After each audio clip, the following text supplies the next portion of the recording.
Another day, another basketball stories na naman ang pagkukwentuhan natin. At ngayon nga ay pag-uusapan natin ang balitang si Donovan Mitchell na nga po ang best player ngayon sa NBA at ang balitang pagbabalik ni Jordan Poole sa Golden State Warriors. Kabilang nga po sa mga pinakamainit na koponan ngayong season ay ang Cleveland Cavaliers na naipanalo ang Sham sa kanilang huling last 10 games bago ang All-Star break. Isang beses lamang nga po sila ditong natalo laban sa Phoenix Suns, subalit bukod nga po dyan ay naipanalo na rin naman nga po nilang majority sa kanilang mga huling laban. Sa katunayan, meron nga po silang hawak ngayon na 4-game win streak kung saan may ilang mga legit na contender nga po ang kanilang tinalo at tinambakan dito kagaya na lang ng Portland Trail Blazers, Los Angeles Clippers at Denver Nuggets. Mas lalo pa nga po silang lumakas simula nang makuha nila si James Harden sa isang trade sa pagiging undefeated ngayon ng kanilang bagong lineup.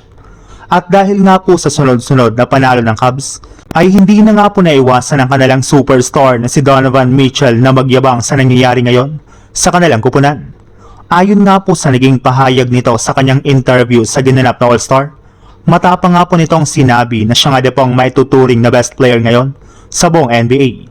Yes, napakataas nga po ng confidence ngayon ni Mitchell sa kanyang sarili. Pero hindi rin naman nga po ito ikinatuwa ng mga fans since may ilang mga players pa nga po na mas magaling kesa kay Donovan Mitchell.